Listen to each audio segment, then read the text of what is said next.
শিক্ষার্থীরা সকলকে জানাই এই শুভ সকালের শুভেচ্ছা। সবাই নিশ্চয়ই সুস্থ আছো, সুন্দর আছো, এই শুভ কামনা করে আমি আমার আজকের এই অনলাইন ক্লাসের সূচনা। আমি দীপালি রানী রায়, আলিপুর ইউনিয়ন মাধ্যমিক বিদ্যালয়, আলিপুর সাতক্ষীরা সদর, সাতক্ষীরা। আজ দীর্ঘ 1.5 বছর আমাদের এই প্রাকৃতিক দুর্যোগ চলছে। আমরা সবাই কম বেশি অবগত। তোমরা তো অবশ্যই জানো যে কেন তোমরা স্কুলে আসতে পারছো না, কেন স্কুল থেকে দূরে আসো। তাই আজ আমাদের এই অনলাইন ক্লাসের ব্যবস্থা করা হয়েছে। তোমরা প্রত্যেকে সচেতন থাকবে, বাবা মাকে সচেতন করবে, সবাই বাড়িতে থাকবে, বাড়িতে অবস্থান করবে। বাইরে বের হলে অবশ্যই তোমরা মাস্ক পরিধান করবে আর সামাজিক দূরত্ব বজায় রাখবে। বাইরে থেকে ঘরে ফিরে 20 সেকেন্ড হাত সাবান পানি হোক, হ্যান্ড স্যানিটাইজার হোক, যেটাই বলি না কেন, অবশ্যই হাত মুখ ধুয়ে পরিষ্কার পরিচ্ছন্ন হয়েই তবেই তোমরা ঘরে ঢুকবে। এটা প্রথম নির্দেশনা কেন থাকে তোমাদের, কারণ আমরা এই যন্ত্রণায় আজ 1.5 বছর তোমরা বিদ্যালয় থেকে দূরে সরে আসো।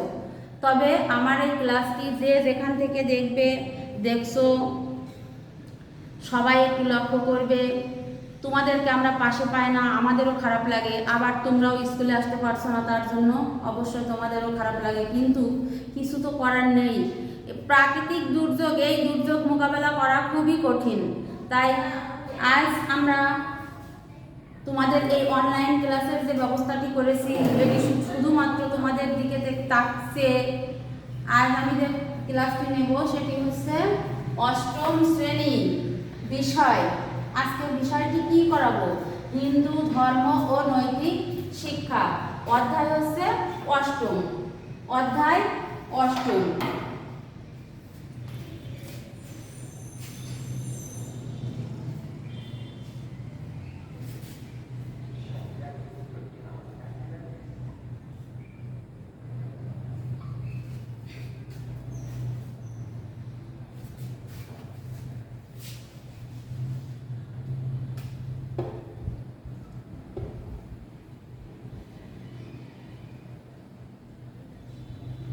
পাঠ হচ্ছে 10, পাঠ 10, 11 ও 12।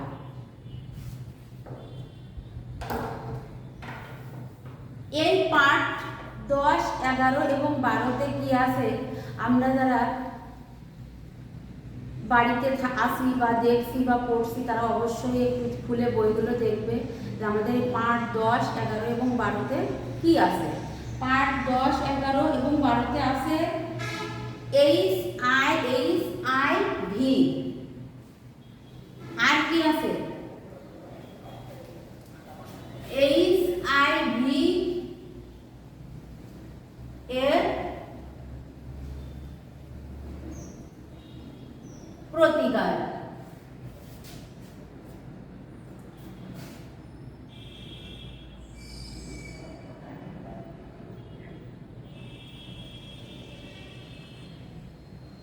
তাহলে পাঠ 10, 11 এবং 12 আমাদের এই পাঠ এই তিনটি পাঠের মধ্যে গুরুত্বপূর্ণ রয়েছে HIV। তারপর আছে HIV এর প্রতিকার। তারপরে 3য় নম্বরে রয়েছে HIV এর ধারণা। এইগুলি আজকে আমাদের আলোচনার বিষয়। তোমরা প্রত্যেকে একটু খেয়াল করবে এবং বই খুলে দেখবে, শুনবে এবং বুঝবে।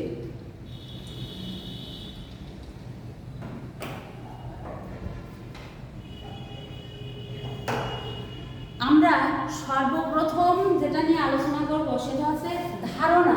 এই বিষয়টা কি? এই যে বিষয়টা আছে উপরে, HIV এর ধারণা। এই ধারণাটা কি জিনিস? এটা একটা গাছ আমরা রোপণ করেছি, তাই না? কিন্তু সেই গাছটা থেকে বেগুন হবে না পটল হবে না কচু হবে, সেটা আমাদের অবশ্যই ধারণা রাখতে হবে। তাই আজ এই HIV ধারণাটা কি, সেটা হচ্ছে নৈতিকতার বিপরীত একটা শব্দ আছে, সেটা হচ্ছে অনৈতিকতা। নৈতিকতার বিপরীত শব্দটা হচ্ছে অনৈতিকতা। তেমনি ভালো বিপরীত মন্দ, মন্দর বিপরীত ভালো। এমনিভাবে সাদার বিপরীতে কালো, কালোর বিপরীতে সাদা। প্রতিটা জিনিস ভালো মন্দ বিচার বিশ্লেষণ করে একটার পর একটা এসে যায়। এই রোগ এমন একটি রোগ,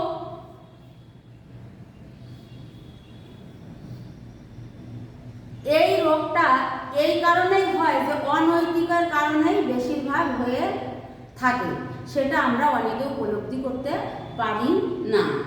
তাই এই রোগটির নাম হয়েছে এইডস, AIDS, এইডস। এটি কিন্তু একটা মারাত্মক রোগ, এটি একটি ভীষণ মারাত্মক রোগ। এটাকে অবহেলা করার কোনো সুযোগ নাই। আর যখন এই রোগটা একজনের শরীরে, কোনো মানুষের শরীরে ঢোকে, তখন মানুষের শরীরের ভিতরে যে রোগ প্রতিরোধ ক্ষমতা, আমাদের কিন্তু প্রতিটা মানুষের শরীরে রোগ প্রতিরোধ ক্ষমতা থাকে। মানে একটা রোগ হলে তাকে সামাল দেওয়ার জন্য বা সামলানোর জন্য কিছু কিছু শরীরের কিছু কিছু পার্টস, কিছু কিছু দেখা যাচ্ছে জিনিসপত্র আছে যেগুলো যে তাকে সার্বক্ষণিক বা সর্বপ্রথম যে সামাল দেওয়ার জন্য একটা প্রতিরোধ ক্ষমতা থাকে। সেই রোগ প্রতিরোধ ক্ষমতাটা এই রোগ হলে হারিয়ে যায়। এই ক্ষমতাটা আর তখন থাকে না। তখন এই ব্যক্তি বিভিন্ন রোগে আক্রান্ত হয়ে যায়। তখন আর কোনো রোগ তার ভিতর থেকে সরাতে পারে না। বিভিন্ন রোগে সে আক্রান্ত হতে থাকে, অসুস্থ হতে থাকে। দিনের পর দিন সে তখন অসুস্থ হয়ে পড়ে।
সবাই নিশ্চয়ই দেখতে পারছো, সবাই যেখানে আসো, যদি মনে করো যে দেখার চেষ্টা করো বা দেখতে পারো, এইডস, এইডস কথাটির ইংরেজি AIDS। এর একটা পূর্ণ রূপ আছে, এটা একটা সংক্ষিপ্ত রূপ। এটাকে কি বলা হচ্ছে? একটা সংক্ষিপ্ত রূপ, কিন্তু এর একটা পরিপূর্ণ একটা রূপ আছে। আমরা সেই পরিপূর্ণ রূপটাকে দেখব, যে সেই পরিপূর্ণ রূপটা কি হতে পারে।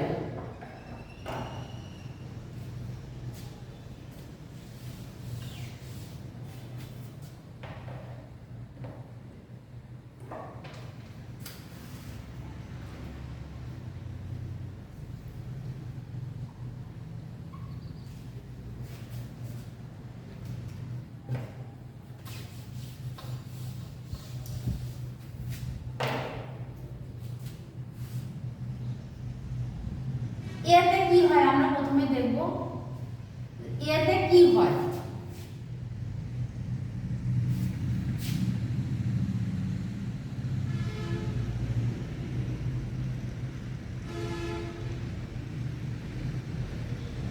এতে কি হলো, এখানে অ্যাকুরিট। এবার আইতে কি হয় দেখব।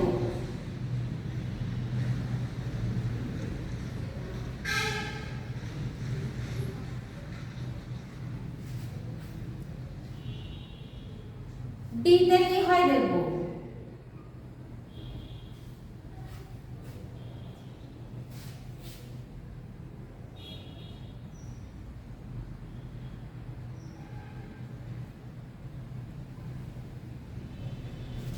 তারপরে কি অক্ষর বাদ আছে আমাদের? A I D S.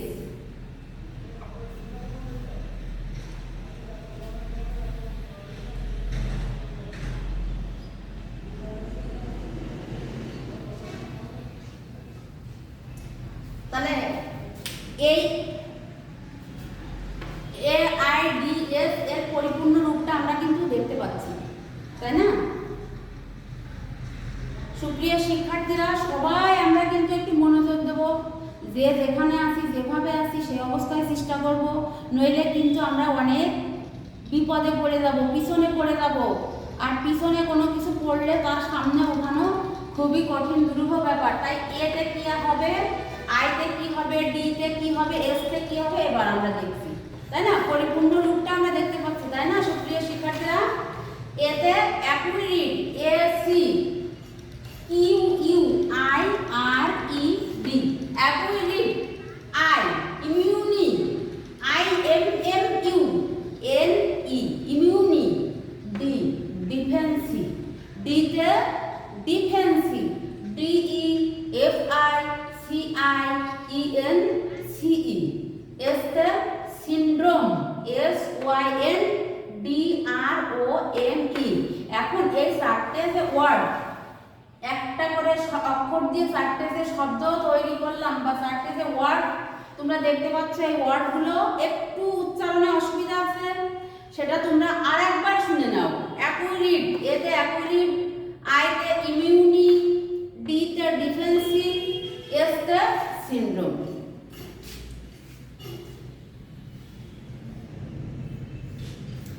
এটা হচ্ছে আমাদের এইডস এর ইংরেজি পরিপূর্ণ রূপ।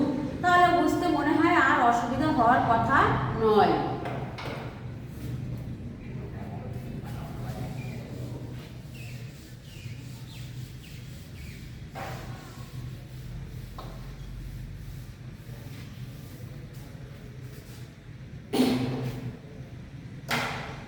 এই রোগ এমন এক প্রকার রোগ যে অতি ক্ষুদ্র, সেটা খালি চোখে আমরা দেখতে পাই না। অতি ক্ষুদ্র একটা জীবাণু, চিকিৎসা বিজ্ঞানীরা বলেছেন এটিকে একটা ভাইরাস। আর ভাইরাস কখনো খালি চোখে, আমাদের হাতে অসংখ্য ছিদ্র আছে, এই ছিদ্র দিয়ে ভাইরাস ভিতরে ঢুকে যায়, কিন্তু আসলে আমরা সেটা খালি চোখে দেখতে পাই না। সেটা অবশ্যই দেখার জন্য ডাক্তারদের কাছে যন্ত্রপাতি আছে এবং শুধুমাত্র ডাক্তাররা এটা পরীক্ষা নিরীক্ষা করে বুঝতে পারে যে এতে এই জীবাণু আছে। তাই এটি এমন একটি জীবাণু যেটা আমরা খালি চোখে দেখার কোনো সাধ্য আমাদের নাই। তাই এই ভাইরাসটির নাম হচ্ছে HIV। তাহলে চিকিৎসা বিজ্ঞানীরা কি বলেছেন? এটি একটি ভাইরাস, এইডস একটি ভাইরাস, AIDS। এই এইডসটা একটা, এটা হচ্ছে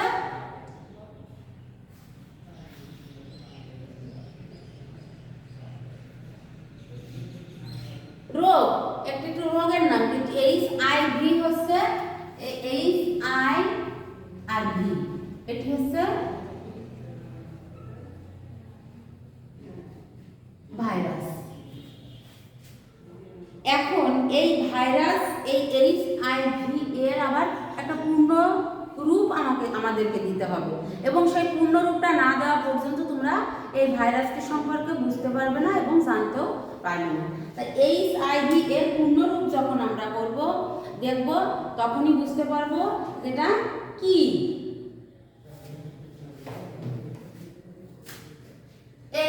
এইচটা কি? Human, HUMAN। বুঝতে নিশ্চয়ই শিক্ষার্থীদের অসুবিধা হওয়ার কথা নয়, যেহেতু আমি স্পষ্ট করে লিখছি এবং প্রত্যেকটা অক্ষর বলে দিচ্ছি, সুতরাং তোমাদের বুঝতে অসুবিধা হওয়ার কথা নয়। এবার আছে আইতে কি হতে পারে?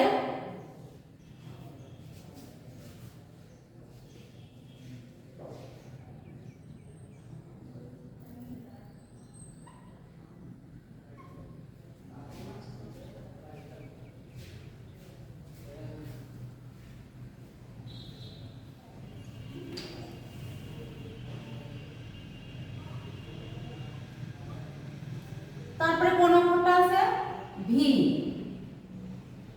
ভিতে কি ভাইরাস, ভিতে হচ্ছে ভাইরাস। সবাই আমরা একটু বুঝতে পারছি তাই না? এইচআইভি কি? এটা একটা ভাইরাস। আর সেই ভাইরাসটার এই এইচআইভি এর পূর্ণ রূপটা আমরা জানবো। সেই পূর্ণ রূপটা কি আছে? এইচ তে হিউম্যান, HUMAN, এরপর কোনটা আছে? আই। সেই আইতে কি হবে? Immuno defensive, IMMUNO FDIFICIENCY।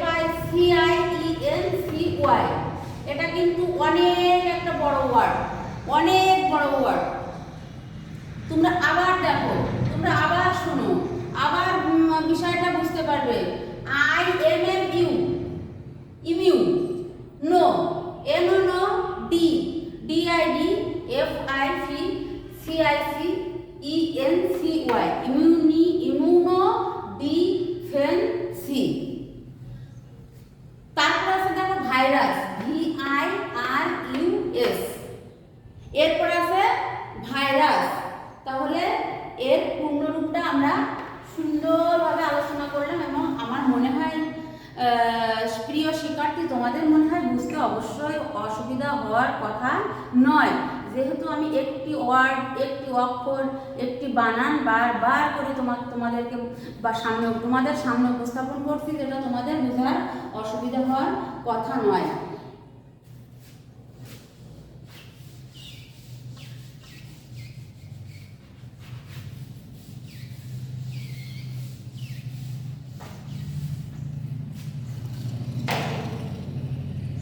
আচ্ছা, আমরা এর ইতিপূর্বে আমরা কোনটি শেষ করলাম?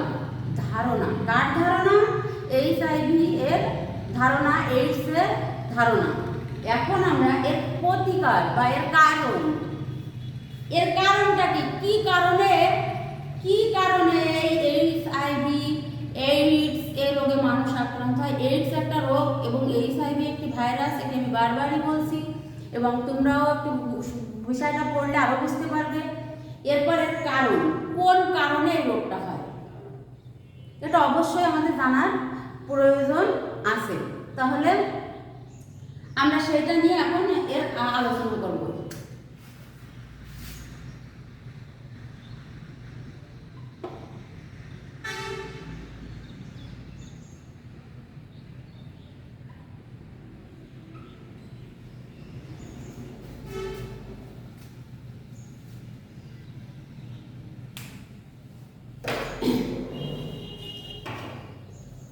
এইবার আলোচনার বিষয় কি থাকবে? এইডস এর কারণ। কি কারণে এই এইডসটা মানুষের হয়? এই এইচআইভি রোগে বা ভাইরাসে আক্রান্ত যে ব্যক্তি, সেই ব্যক্তি যদি কোনো ব্যক্তির এই রোগে আক্রান্ত থাকে, এই ভাইরাসে আক্রান্ত থাকে, সেই ব্যক্তির রক্ত যদি কোনো সুস্থ মানুষের শরীরে প্রবেশ করানো হয় বা রক্ত দেওয়া হয়, আবার যদি এই ব্যক্তির দেওয়া সিরিঞ্জ যদি ওই সুস্থ মানুষের শরীরে দেওয়া হয়, তখন হতে পারে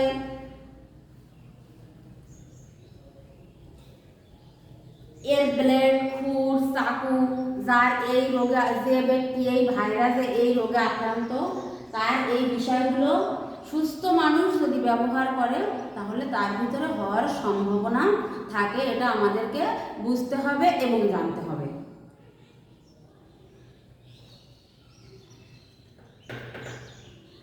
এখন একজন মা, সে হয়তো যখন গর্ভকালীন অবস্থায় একজন মা অসুস্থ থাকে, তখন অনেক সময় আমাদের রক্তের প্রয়োজন হয়। হয়তো সেই রক্তটা পরীক্ষা নিরীক্ষা না করে একজন এইচআইভি ভাইরাস রোগীর আক্রান্ত রোগীর রক্ত আমরা কি করি, এই গর্ভবতী মায়ের শরীরে যখন দেওয়া হয়, তখন শুধু মা অসুস্থ হয় না, মার সঙ্গে ওই শিশুও আক্রান্ত হওয়ার ঝুঁকি থেকে যায়। তাই এখানে বলা হচ্ছে যে এই এইচআইভি বহনকারী ব্যক্তির রক্ত যদি সুস্থ কোনো মানুষের শরীরে দেওয়া হয় তখন সে এই রোগে আক্রান্ত হওয়ার ঝুঁকি 100% থেকে যায়। যখন ওই শিশুটি ওই মায়ের দুধ পান করবে তখন অবশ্যই তার ওই শিশুর হওয়ার ঝুঁকি থেকে যাবে। তাই কোনো ক্রমেই এই ভাইরাস বহনকারী ব্যক্তির এই রক্ত কখনোই আমাদের সুস্থ মানুষের শরীরে প্রয়োগ করা উচিত নয়। আর এটি হচ্ছে এইডসের সবচেয়ে গুরুত্বপূর্ণ কারণ। তবে আমাদের সবসময় মনে রাখতে হবে এটি কিন্তু কোনো ছোঁয়াচে রোগ না যে তাকে স্পর্শ করলাম, তার পাশে শুইলাম বা তার কিছু করলাম, কিন্তু এটি কোনো ছোঁয়াচে রোগ নয়। তার সাথে চলাচল করলেও এটি হওয়ার সম্ভাবনা নেই।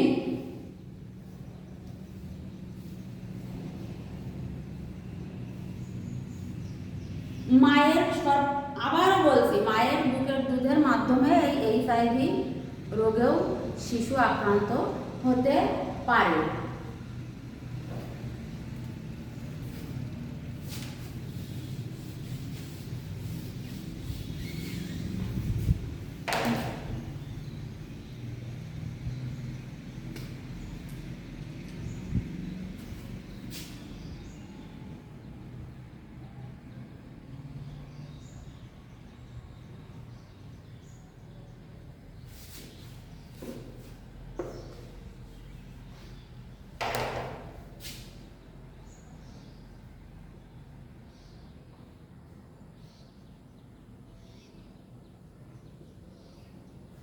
এই এইচআইভি এর প্রভাব।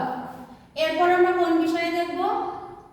এইচআইভি এর প্রভাবে কোন কোন জায়গায় আমরা ক্ষতিগ্রস্ত হই বা ক্ষতিগ্রস্ত হতে যাই। সেটি হচ্ছে স্বাস্থ্য সেবার উপর একটা প্রভাব পড়ে। আমাদের যে স্বাস্থ্য সেবা, এই স্বাস্থ্য সেবার উপর একটা প্রভাব পড়ে। এর প্রভাব সর্বপ্রথমটা হচ্ছে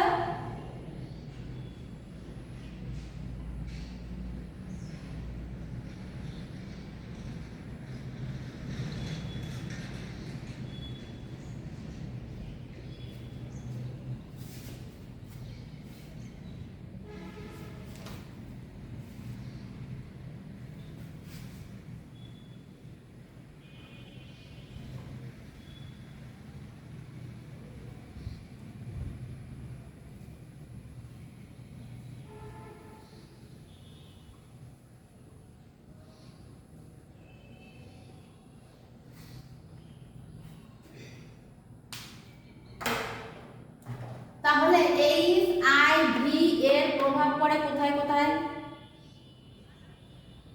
সর্বপ্রথম পড়ে স্বাস্থ্য সেবার উপর। এই প্রভাবটা পড়ে সর্বপ্রথম স্বাস্থ্য সেবার উপর। তারপরে কোথায় পড়ে? অর্থনৈতিক। তৃতীয় নম্বরে পড়ে সামাজিক। তৃতীয় নম্বরে পড়ছে সামাজিক। আমরা যদি বলি যে স্বাস্থ্য সেবার উপর কিভাবে পড়ে, স্বাস্থ্য সেবার উপর কিভাবে পড়ে সেটা আমরা একটু দেখবো, শুনবো, বুঝবো। যে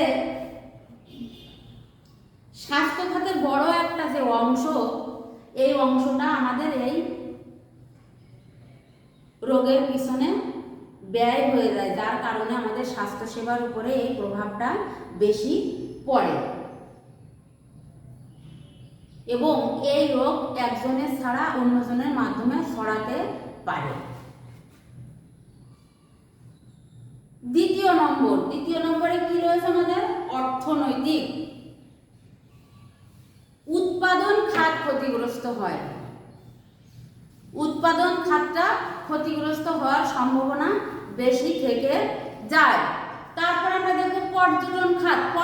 পর্যটন খাতকে আমরা বুঝি, অনেকে বুঝি তাই না, আবার অনেকে বুঝি না। পর্যটন খাত বলতে কোথাও হয়তো দূরে কোথাও আমরা ঘুরতে গেলাম, সেখানে বিশাল অনেক কিছু দেখাশোনার আছে। যেমন পর্যটন বলতে আমি একটা উদাহরণ দিই, যে সমুদ্র সৈকত, সেখানে আমরা গেলাম। তাহলে এই পর্যটন খাত বলতে কোথাও বড় নির্দিষ্ট সুন্দর একটা ঘোরার জায়গা, সেটাকে বলা হচ্ছে পর্যটন খাত। এর উপরও এই অর্থনৈতিক প্রভাবের পরে আসে পর্যটন খাতের উপরও ক্ষতিগ্রস্ত হয়। কিসের দ্বারা? HIV এর দ্বারা। সামাজিক প্রভাব 3 নম্বর হচ্ছে সামাজিক প্রভাব। কি হয়? সামাজিক প্রভাব কিভাবে হবে? এখানে অনাথ, এতিম, অসহায়দের সংখ্যা বৃদ্ধি পায়। যখন এই রোগটা বা এই ভাইরাসটা হয়, বাবা মারা যায়, মা মারা যায়, তখন কি হয়? অনাথ, এতিম এবং বিধবাদের সংখ্যা বেড়ে যায়। তারপর কি হয়? সামাজিক পারিবারিক বন্ধন শিথিল হয়ে যায়। আর এই রোগ যখন হয়, তখন সমাজের অধিকাংশ মানুষ, শিক্ষিত হোক অশিক্ষিত হোক, কি করে জানো? তখন ওরা কি করে? এদেরকে ঘৃণার চোখে দেখে, এদেরকে অবহেলার চোখে দেখে, এদেরকে কেউ ভালো চোখে দেখে না। জীবনে অনেক লাঞ্ছনা বঞ্চনা, তখন এরা কি হয়? অবহেলিত হয়, লজ্জিত হয়, যে আমার এই সমস্যা হয়েছে, আমি এর সামনে যাবো, ওর সামনে যাবো, গেলে আমাকে কি বলবে? তখন সে সবসময় লজ্জায়, তার ভিতরে একটা লজ্জা শরম তার ভিতরে কাজ করে, যার কারণে তখন সে সামাজিক একটা সমস্যার সম্মুখীন তার মাঝে ধরা পড়ে। তাহলে আমরা এর কি কি নিয়ে এখন আলোচনা করলাম? HIV এর প্রভাব, এর ফলে কিসের উপর আমাদের প্রভাবটা পড়ে।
আমাদের বাড়িতে কিছু কাজ থাকবে, সেই কাজটা কি?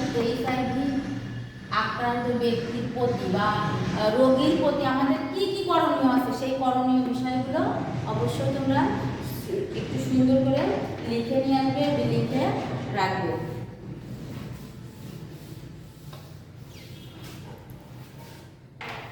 স্নেহের শিক্ষার্থীরা, তোমরা সুস্থ থাকবে, সুন্দর থাকবে, বাড়িতে অবস্থান করবে, এই বলে আমি আমার এই ক্লাস এখানেই সমাপ্ত করছি।